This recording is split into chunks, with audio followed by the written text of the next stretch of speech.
কলকাতায় আমাদের সব আপনজনদের ছেড়ে এসেছি, সেটা ভাবলে মনটা একটু ভারাক্রান্তই হয়। শান্তিনিকেতনে সেরকম কেউ নেই যে আমাদের বাড়িতে চট করে বেড়াতে আসবে। আছে ছেলে বৌমা আর এই দাদা বৌদি, আমাদের সেই সপ্তপর্ণীর দাদা বৌদি। অনেক বলার পরে সেদিনকে এদিকে এসছিলেন, তাই আমাদের এত সৌভাগ্য, নিজেরাই ফোন করে বললেন তোমাদের ওখানে যাচ্ছি।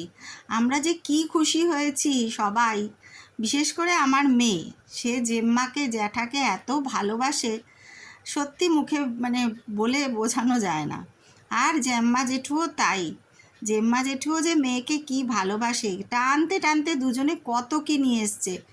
চা পানি থেকে দই বড়া, তারপরে আম, তারপরে ঢ্যাঁড়স, হ্যাঁ, তারপরে গাছের এই ফুল, কি সুন্দর হাতি সুর, এই ফুলটার নাম, একটা চমৎকার ফুল।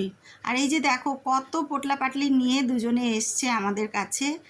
আমাদের তো কিছু বলার নেই, মন ভরে যাচ্ছে গল্প করে আর ওদের দেখে। এই যে আমরা নতুন বাড়িতে আসার পর কেউ একজন এলো আমাদের বাড়ি দেখতে বা গল্প করতে, খোঁজ নিতে, কি যে ভালো লাগা এগুলো চট করে বলে বোঝানো যায় না সবাইকে।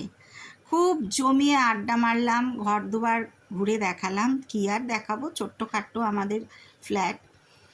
এইটা নতুন কিনেছি, তাই বৌদিকে বলছিলাম যে গ্যাসের একটা সাবস্টিটিউট রাখতে হয়। আর সবচেয়ে মজার, দাদা বৌদি কলমি শাক দিয়েছিল, আমি সেই শাকটা খেয়ে যা হাতের কাছে বীজ পাই, ছোটোখাটো চারা পাই, পুঁতে দিই। তো সেই কলমি শাকটাও টবে পুঁতে রেখেছি আমার ঘরের সামনে ছোট্ট বাগানটায়, তাই দেখাচ্ছিলাম কি কি আছে। খুব মজা করে গল্পগুজব করলাম, মনের কথা বললাম, মনটাও হালকা হলো, অনেক দিন পর কেউ এলো বাড়িতে।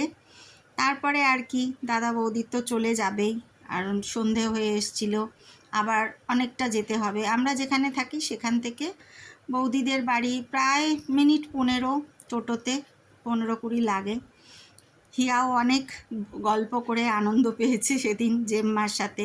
তারপরে দুজনের প্ল্যান হলো ওখানে বসেই যে এবার আমরা একসাথে সিনেমা দেখতে যাব, ফুলপিসি ও এডওয়ার্ড শিবপ্রসাদের। সেই দিন প্ল্যান করে তার 2 দিন পরেই দেখে এলাম।